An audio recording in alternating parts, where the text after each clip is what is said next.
नहीं होती है उसमें होनी चाहिए। तो होता है प्रीवियस ईयर क्वेश्चंस है घटना चक्र, वो इनएविटेबल है हिस्ट्री के लिए। तो मुझे लग रहा है घटना चक्र ने खुद के मॉडल आंसर दीजिए। ये इंट्रो हो ओहो, बाकी जुमले। Sezel ma'am, welcome to the podcast. Thank you so much. First of all बहुत ढेर सारी बधाइयाँ आपको इस पीसीएस को। Sezel ma'am, welcome to the podcast. Thank you so much. First of all बहुत ढेर सारी बधाइयाँ आपको इस पीसीएस क्वालिफाई करने के लिए। Thank you thank you. तो पहला सवाल मेरा ये है कि आपकी पूरी प्रिपरेशन स्ट्रेटेजी क्या थी? आई मीन प्रीलिम्स से लेकर इंटरव्यू तक आपने कैसे प्लान किया था? ओके, सो मैं इसे 3 स्टेजेस में डिवाइड करना चाहूंगी। जी बहुत से लोग इंटीग्रेटेड तैयारी करते हैं, बट मुझे लगता है कि हर स्टेज की अपनी डिमांड्स होती हैं जी और आपको हर स्टेज की रिस्पेक्टिव डिमांड्स को एड्रेस करना चाहिए। तो फर्स्ट ऑफ ऑल अगर मैं प्रीलिम्स की बात करूं तो मुझे लगता है कि प्रीलिम्स में सबसे ज्यादा जरूरी जो होता है वो होता है प्रीवियस ईयर क्वेश्चंस। जी तो एक तरीके से आपको आइडिया लग जाता है कि कैसे सवाल पूछे जाएंगे। और यूपीपीसीएस में सबसे अच्छी बात यह है कि ज्यादा प्रीवियस ईयर क्वेश्चंस रिपीट होते हैं। अगर एग्जैक्टली नहीं रिपीट होते हैं तो कहीं ना कहीं कोई थीम रिपीट हो जाता है या उससे रिलेटेड आपको उस क्वेश्चन का नॉलेज दूसरे क्वेश्चन में काम आता है। तो मुझे लगता है कि इसके लिए सबसे ज्यादा तो जो हर एस्पेक्ट पढ़ता है घटना चक्र, वो इनएविटेबल है हर सब्जेक्ट की आप घटना चक्र कर लीजिए। हालांकि उसमें पीवाईक्यू होते हैं, लेकिन उसके अलावा भी मुझे लगता है आप जितना बैक जा सकते हैं। मैंने तो 1990s से लेकर जो प्रेजेंट तक के 2024 या अभी मैंने 20 अभी क्वालिफाई किया था तो उसमें आप जितना पीछे से जितना प्रेजेंट तक जा सकते हैं आप उतने पीवाईक्यूज लगाइए। यूपीपीसीएस और भी एग्जाम्स कंडक्ट कराता है, अगर हो सके पॉसिबल, वैसे घटना चक्र में उनके भी क्वेश्चंस होते हैं तो आप वो करिए। उसके अलावा जो बेसिक बुक्स होती हैं जैसे कि पॉलिटी के लिए लक्ष्मीकांत हो गया, ज्योग्राफी के लिए एनसीईआरटीज हो गई, हिस्ट्री के लिए तो मुझे लग रहा है घटना चक्र इज इनफ, क्योंकि हिस्ट्री बहुत ज्यादा वास्ट है। आप जितना अंदर जाते जाओगे उतना और उसमें खो जाओगे। जी तो आपको एट द सेम टाइम अपने रिसोर्सेज को लिमिटेड भी रखना है, पीवाईक्यूज पे सबसे ज्यादा फोकस करना है और उसके बाद आप मॉक्स लगाते रहिए। मॉक्स से आपको पता चलेगा कि आप कहाँ लैक कर रहे हैं। कई बार हम पढ़ लेते हैं जी बट जब हम एक्चुअल एग्जाम में जाते हैं तो ऐसा होता है कि हमें किसी किसी एस्पिरेंट को नोट नहीं दिखता है। तो वो सिली मिस्टेक्स आपकी जितनी कम से कम हो, और मतलब मुझे लगता है चाहे आप कितनी भी अच्छी प्रिपरेशन कर लें, कुछ एक दो सिली मिस्टेक्स आपकी हो ही जाती हैं जो एग्जाम के बाद आपको लगता है अरे यार ये मैंने कैसे मिस कर दिया। जी तो वो सिली मिस्टेक्स को कम करने के लिए मॉक्स बहुत जरूरी होते हैं। तो मेरी स्ट्रैटेजी बहुत ही ज्यादा सिंपल है, बहुत ताम झाम करने की जरूरत नहीं है। पीवाई मॉक्स लगाने आप करिए, घटना चक्र सारी कंप्लीट कर लीजिए। और करंट अफेयर के लिए या तो आप कोई मंथली रिलाई कर सकते हैं। मुझे लगता है करंट अफेयर के आपको 2 सोर्सेज रखने चाहिए। एक तो आप मंथली लेवल पे जो तैयार कर रहे हैं वो कर ही रहे हैं, बाकी हाँ मोस्टली सारे एस्पिरेंट्स लास्ट में जो आई दृष्टि आती है उसे रेफर करते ही हैं। जी कुछ लोग सिर्फ आई दृष्टि रेफर करते हैं, लेकिन मुझे लगता है कि अगर आप मंथली करते रहते हैं तो लास्ट में कोई इतना ज्यादा बैगेज नहीं रहता है। लास्ट में आप उसकी वीडियोस आती हैं, कई सारे चैनल्स वीडियोस निकालते हैं कंपाइलेशन उसका पूरा आई जी दृष्टि का। तो आप सिर्फ उसमें से उन्हीं उन्हीं चीजों के नोट्स बनाइए जो आपने मंथली में ना पढ़ी हो। ना कवर वैसे किया। मुझे लगता है 70, जी बिल्कुल, 70 to 80 वहीं से आती हैं। बट जो ना कवर की हो आपने उसके आप नोट्स बना लीजिए, बहुत छोटे से आपके शॉर्ट नोट्स बनेंगे। मंथली आपने कर रखा है, कोई आपके ऊपर बर्डन भी नहीं बचेगा। पीवाईक्यूज आपके, मॉक्स आपके हो गए, घटना चक्र आपकी हो गई और आपने करंट भी कर लिया है। तो मुझे लगता है इतना सफिशिएंट है। और बाकी यूपी स्पेशल की कुछ पतली सी बुकलेट्स आती हैं, बहुत बहुत सारे चैनल्स निकालते हैं, तो आप उतना कर लीजिए और मुझे लगता है कि इतने से हो जाता है। और अगर अब मैं बात करूं मेंस की, जी तो मेंस मुझे लगता है ऑल टुगेदर पूरा एक डिफरेंट बॉल गेम हो जाता है। जी प्रीलिम्स तक आपको, पहले जब तक प्रीलिम्स नहीं निकलता है तब तक आपको लगता है प्रीलिम्स पहाड़ है, लेकिन उससे भी कहीं गुना ज्यादा टफ आपका मेंस होता है। क्योंकि आपको प्रीलिम्स में जो आपने चीजें पढ़ी बस आपको आइडेंटिफाई करना होता है, जी स्टेटमेंट को जी देख के एलिमिनेट करना होता है। बट मेंस में आपको चीजें आनी चाहिए, वहां पे आपको रिप्रोड्यूस करना है। कुछ ऐसे क्वेश्चंस होते हैं आपको बिल्कुल हवा नहीं होती है उसकी कि कहाँ से आ गया, आपको ऐसे क्वेश्चंस को भी लिखने की प्रैक्टिस करनी चाहिए। तो इससे पहले मैं एक और, तो ये मेरा एंड मेंस था, तो मुझे एक आइडिया था मेंस का। और मुझे लगता है कि मेंस में भी आपको पीवाईक्यूज देखने चाहिए 2018 से लेकर के जो आपके 2024 तक के हैं, 2025 तक के अब हो चुके हैं जो भी पीवाईक्यूज हैं। आप उनको देखिए, हर एक पीवाईक्यू का आपका खुद का मॉडल आंसर होना चाहिए। और जेमिना हो गया, चैट जीपीटी हो गया, आप अपना प्रॉम्प्ट डालना सीखिए उसमें और उसकी हेल्प लीजिए। अलग अलग मतलब इतने सारे सोर्सेज हो चुके हैं, तो आप कहीं ना कहीं उसमें फंस सकता है कि एक ही उसमें से आपको चीजें ढूंढ ढूंढ करके दे देता है। हाँ, ये बहुत आपको भटकना नहीं है। एक सेपरेट क्वेश्चन भी है ओवर रिसोर्स का, तो मैं उसको सेपरेटली एड्रेस करना चाहूंगी। जी जी बिल्कुल जी जी, बिल्कुल। आप कंटिन्यू कर सकते हैं। तो वही मैं बता रही हूँ कि आपको पीवाईक्यूज जितने भी हैं, आपको अपने खुद के मॉडल आंसर कीजिए। एक बार लिए तो फिर अपनी स्ट्रैटेजी पर, अपनी कंटेंट पर आप भरोसा रखिए।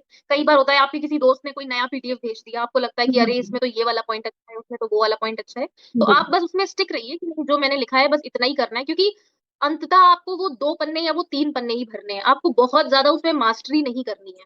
अगर उसने वो क्वेश्चन पूछा हुआ है कम्युनलिज्म के ऊपर, तो आपको कम्युनलिज्म की एक डेफिनेशन पता होनी चाहिए, एक इंट्रो आपका होना चाहिए। हम अगर उसमें बन सकता है, जैसे कि मैं मैप पे ड्रॉ कर देती थी कि जहां जहां पे राइट्स हुए हैं इंडिया का मैप बना करके, तो वो चीजें कुछ एक एक्स फैक्टर अगर आप देना चाहें, कोई केस स्टडी देना चाहें कि आप भी हिंदू मुस्लिम यूनिटी का हमने उसमें केस स्टडी दे दी, तो इस तरीके की कुछ कुछ चीजें आपको बस उतनी करनी है। एक आपका फ्रेमवर्क होना कि एक इंट्रो हो, एक कंक्लूजन हो, एक कोई डायग्राम हो सके तो वो हो, बाकी जो मेन बॉडी है आपकी उससे ज्यादा आपको नहीं जाना है। मतलब कंटेंट का तो बाकी भरमार है। तो आपने इस तरीके से अपने वाईक्यूज के मॉडल आंसर बना लिए। और मुझे लगता है कि बहुत से लोग वैसे नहीं देखते हैं, लेकिन मुझे लगता है यूपीएससी के भी आपको पीवाईक्यूज वगैरह देखने चाहिए, लेकिन उसमें आपको सिलेक्टिव होकर के देखना चाहिए। जो थोड़े से टीसीएस में आ सकते हैं, जब आप टीसीएस की पीवाईक्यूज कर लेंगे तो आपकी वो नजर खुद ही बन जाएगी, इसमें क्वेश्चंस हैं यूपीपीएससी पूछे जा सकते हैं। जैसे कि इस बार एक फ्रेंच रिवॉल्यूशन का क्वेश्चन, जी। तो मुझे लगता है कि शायद वो यूपीएससी में पूछा गया था, बहुत लोग उसे नहीं कर पाए थे, क्योंकि मैंने यूपीएससी हुए थे, तो मुझे लगता है उसे अच्छे से टैकल किया। तो आप यूपीएससी के भी सेलेक्टिव पीवाईक्यूज देखिए। एथिक्स में तो मुझे लगता है अगर आपने कुछ भी नहीं किया है, तो आप सिर्फ यूपीएससी और पीसीएस के पीवाईक्यूज ही अगर आप रट के कर लीजिए अच्छे से उसको, तो मतलब एथिक्स मुझे लग रहा है उतने से ही सॉर्टेड आ जाएगा। पीवाईक्यूज देखिए, और सिलेबस के हर पॉइंट पे आपके 1 पेजर नोट्स होने चाहिए। मतलब अगर हर सिलेबस के हर पॉइंट पे आपके नोट्स हैं, तो मुझे लगता है ऑफ द पेपर आपका ऐसे ही हो जाता है। एक दो क्वेश्चन हो सकता है आ जाए कहीं से भी, लेकिन उतने से ही आपका हो जाता है। आपको ये नहीं लगेगा कि अरे ये क्वेश्चन कहाँ से किया उसने। पीवाईक्यू आपके दिमाग में ये होना चाहिए कि मुझे उतना ही बनाना है जितना 2 पन्ने या 3 पन्ने में भर जाए। जी। चौथे पन्ने तक पहुंचने भर के आपको नोट्स नहीं बनाने हैं, क्योंकि लास्ट में आप बनाने को आप बना लेंगे, बहुत चीजें अच्छी लगती हैं, अरे ये बढ़िया पॉइंट है, लेकिन लास्ट में जब आप उसे कंडेंस करके याद ही नहीं कर पाएंगे, फिर वो पन्ने बना के एक अपनी नई किताब लिखने का कोई फायदा ट्रू नहीं होता है। True true. तो मेरी सिंपल सी स्ट्रैटेजी रही है। और आप आंसर राइटिंग करिए के साथ। जैसे कहा कि मैंने इस बार बिल्कुल भी मैं आंसर राइटिंग नहीं कर पाई थी, ये बहुत अलग सी चीज है जो बहुत से लोग नहीं मानते हैं, और लोगों को ये लगता है कि अब जब हो गया है तो इंसान कुछ भी कह देता है, कुछ भी हवा में अपने बातें बता रही हैं। हाँ, बट हालांकि इससे पहले मैंने मेंस दिया है, तो मेरा एक आंसर राइटिंग का मेरे मेरे पास प्रैक्टिस एक रहा। एक्सपीरियंस था। जी। जी बिल्कुल। तो वो मुझे ये पता था कि अगर मुझे कंटेंट आता होगा जी। तो मैं लिख लूंगी। मुझे लगता है कि ये जो आपकी सिविल सर्विसेज की तैयारी है, ये जो आप सिलेबस पढ़ते हैं, इससे ये आप ये सिखा आप अपनी स्ट्रेंथ और अपनी वीकनेसेस को पहचानें, कैसे अपने फायदे अपनी स्ट्रेंथ को और अपनी वीकनेसेस को आप कैसे उसको गैप कर। मुझे पता था मेरी स्ट्रेंथ ये थी कि अगर मैं आंसर राइटिंग नहीं भी करती हूँ, प्रिपेयर है, मैं लिख लूंगी।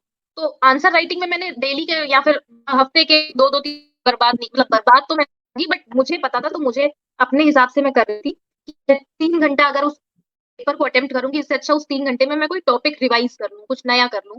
तो ये मैं सोचती थी।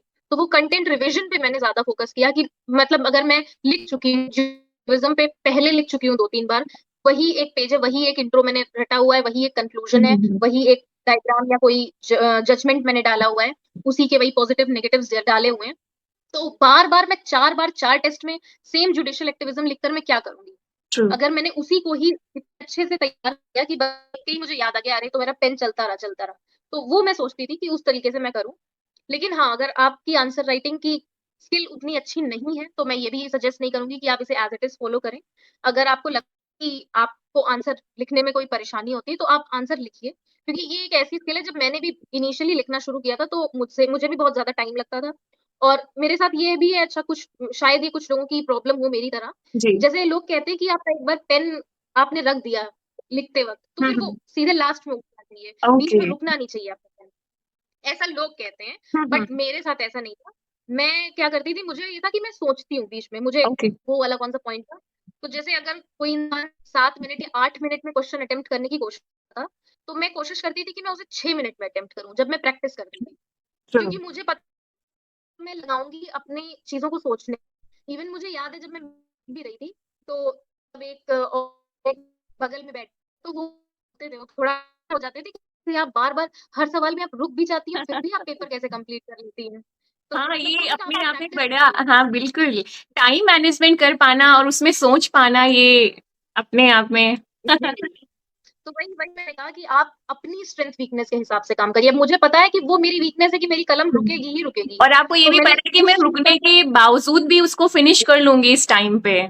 बिल्कुल, तो वो उनको फिनिश करने के लिए मैंने 6 मिनट में लिखना शुरू किया। हाँ तो वही है कि आपको अपनी कमी पता हो तो कमी को आप कैसे भरिए, जी। और आपको अपनी स्ट्रेंथ पता हो तो उस स्ट्रेंथ को कैसे आप लेवरेज करिए, तो सारा है मुझे लगता है। तो आंसर राइटिंग करो, मॉक आप देते रहो, और उसके अलावा पीवाईक्यूज और सिलेबस के हर पॉइंट पे नोट्स, इतने से मेंस हो जाता है। और रही अगर मैं इंटरव्यू की बात करूं, जी तो इंटरव्यू में मुझे लगता है कि जैसे मैंने देखा बहुत ज्यादा नॉलेज का नहीं होता है इंटरव्यू। जी। बेसिकली आपकी पर्सनालिटी चेक करना चाहते हैं। उसका बट ऐसे समझते हैं बस काफी एक्सपीरियंस्ड लोग होते हैं, रिटायर्ड लोग होते हैं, बुजुर्ग होते हैं, जी तो वो उनका एक्सपीरियंस आपसे कहीं गुना ज्यादा है। उनका कलेक्टिव एक्सपीरियंस, अगर हर एक इंसान का 30-30 साल का एक्सपीरियंस होगा, 4 लोग बैठे रहते हैं, तो आप सोचिए कि कितने सालों का कलेक्टिव एक्सपीरियंस होगा उनका, तो आप उनको बेवकूफ तो नहीं बना सकते। बिल्कुल। लेकिन आपको वहां पे भी थोड़ा क्लेवरली खेलना होता है कि आप कैसे अपनी चीजों को वहां पे बेहतर प्रेजेंट कर पाए। मैंने कोई भी ऑफलाइन मॉक नहीं दिया था, 2 मॉक ही दिए थे, क्योंकि हम्म। बहुत ज्यादा टाइम नहीं था, जी तो मैंने 2 ऑनलाइन ही मॉक दिए थे। और मतलब नॉलेज वाली चीजें मुझसे नहीं पूछ, समझिए बस आपसे बात करना चाहते हैं। 15-20 मिनट से ज्यादा पीसीएस का इंटरव्यू नहीं होता है। ओके। नॉर्मली आपसे पूछेंगे आपका बैकग्राउंड क्या होता है, और इस बार एक बहुत अच्छी चीज की गई है ये कि किसी तरह का, जैसे पहले एलिगेशंस लगते थे बोर्ड मतलब कमीशन के ऊपर कि डिस्क्रिमिनेशन होता है, जी। तो इस बार उन्होंने ये चीज कही थी कि आप बिना अपना नाम बताए, बिना अपनी जाति बताए, अच्छा। बिना अपना होम डिस्ट्रिक्ट बताए, आप इंट्रोडक्शन होता है। इवन आपने कहाँ से अपना कॉलेज किया है वो भी अगर वो पूछ नहीं रहे, तो आपको ये भी नहीं बताना मेंशन है। नहीं करना है तो वो। बस आपको बताना है। बिल्कुल, आपको बस बताना है आपने ग्रेजुएशन में क्या किया है, आपके ग्रेजुएशन के सब्जेक्ट क्या है, आपकी हॉबी क्या है। तो जैसे मैंने जानबूझ के इस चीज को मेंशन किया हाँ। कि सर मेरी हॉबी डीप ह्यूमन इमोशंस पे पोएट्री करना। हम्म। तो मतलब मैंने जानबूझ के इसके आगे डीप ह्यूमन लगा, पोएट्री करती हूँ, और मैं चाहती थी कि वो मुझसे पोएट्री पे सवाल पूछें। ओह, शायद बिकॉज़ अगर वो मैं सिर्फ आपका पोएट्री स्ट्रेंथ पे बात, रहा रही होगी वो एरिया। ट्रू। बिल्कुल बिल्कुल बिल्कुल, मैंने ओपन माइक्स हुँ। वगैरह किए हैं, पोएट्री करती हूँ, तो अच्छा। ये मेरी स्ट्रेंथ है, मुझे दिखाना है कि ये मुझे आता है, मैं बोलती हूँ। तो उन्होंने इसी के जब लिए पूछा कि आपने ये बहुत आपका ये अच्छे से उसको मोल्ड कर लिया अपनी स्ट्रेंथ की तरफ। बिल्कुल ये आपका बिल्कुल। कॉमन सेंस था, ये प्रेजेंस ऑफ माइंड था आपका, जो आप ये कर पाई। जी, उन्होंने मुझसे पूछा कि इमोशंस तो हमने सुना है, ये डीप ह्यूमन इमोशंस क्या होते हैं? तो मैंने उनको थोड़ा-सा बताया, तो फिर मैंने बोला सर अगर आप चाहें तो मैं सुना सकती हूँ। जी। तो उन्होंने बोला बिल्कुल, बिल्कुल हम तो सुनने के लिए ही बैठे हैं। तो मैंने सुनाया। इवन मैं आपको बताऊँ कि जो सबसे पहला सवाल चेयरमैन आपसे पूछते हैं, हुँ। तो उन्होंने मतलब शुरू के 3 सवाल जो मुझसे पूछे, मैं तीनों के ही जवाब नहीं दे पाई। ओके। तो मतलब एक ये होता है कि आप सोचिए आपको सबसे पहले सवाल आपका चेयरमैन पूछ रहा है और आप उनका एक भी सवाल का आप जवाब नहीं दे पाई, तो एकदम से आपको लगता है कि अरे यार मेरा तो इंटरव्यू गया। बट हुँ। मतलब मैंने इस चीज की प्रैक्टिस की थी कि हर क्वेश्चन एक इंडिविजुअल क्वेश्चन है। अगर पहला सवाल मैं नहीं बता पाई हूँ, और वो सवाल भी ऐसे थे, अगर वो मुझसे कोई सिचुएशनल क्वेश्चन पूछते, मेरी राय मांगते, तो हुँ। शायद उन्होंने थोड़ा मुझसे पर्टिकुलर क्वेश्चन करंट अफेयर्स पूछे थे कि जी। अगर ये एक फर्टिलाइजर है जिसको जिसके लिए लाइसेंस की जरूरत है, पता नहीं आप क्या है, तो नहीं पता था। मैंने सॉरी सर मैंने ये करंट अफेयर नहीं पढ़ा है। हुँ। और उस वक्त इच्छामृत काफी चल रहा था एक केस। हुँ। उन्होंने मुझसे पूछा ये किस सेक्शन में है। अब मतलब आर्टिकल वो है तो मैं आर्टिकल बता दूं, right to life and personal, पर वो मुझसे सेक्शन था, तो सेक्शन भारतीयता का कौन सा सेक्शन है, इतना मतलब मैं लॉ स्टूडेंट तो हूँ नहीं। तो मैंने बोला सॉरी सर मुझे इसका आइडिया नहीं है। और एक और उन्होंने शायद मुझसे कोई सवाल पूछा था, तो मुझे वो भी नहीं पता था। मैंने हाँ, मेरा इंग्लिश लिटरेचर, मेरा ग्रेजुएशन में किया हुआ है इंग्लिश लिटरेचर से, तो जी। उन्होंने मुझसे पूछा कि इंग्लिश लिटरेचर आपने पढ़ा है, गीतांजलि पढ़ी है आपने? सॉरी सर मैंने गीतांजलि नहीं पढ़ी है। तो ये 3 सवाल आंसर दिए सब। फिर एक और सर थे, उन्होंने मुझसे पूछा कि आप इजी और ये किसान, अंदर अंदर पूछते गए। और जो थर्ड मेंबर थे, तो उन्होंने ही मुझसे ये पोएट्री वाले कुछ इंग्लिश लिटरेचर के क्वेश्चंस पूछे थे, वो मैंने उनको बता दिए। उसके अलावा उन्होंने मुझसे सिचुएशनल सवाल थोड़े ज्यादा पूछे थे कि फैमिली कोर्ट्स इतने क्यों बढ़ रहे हैं।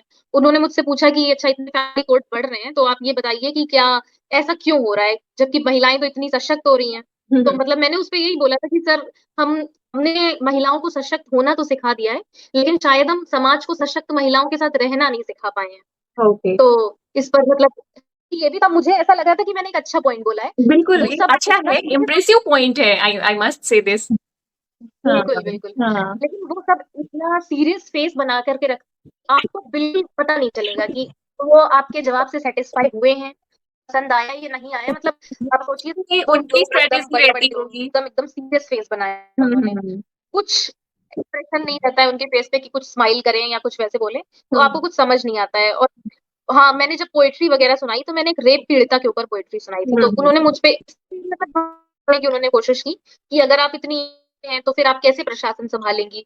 ये भी उन्होंने पूछा। हुँ, तो हुँ, और फिर उन्होंने मुझसे मतलब थोड़ा इस तरह के, मुझे लगता है ऐसा कि मेरी इमोशनल इंटेलिजेंस चेक करने के लिए थोड़े ऐसे सवाल पूछे कि हाँ, अगर एक बुजुर्ग दंपत्ति है, उनकी बेटी उनको मारती-पीटती है, वो आपके पास आए हैं कहते हुए कि इसको हमारे घर से निकालिए, तो आप क्या करेंगी?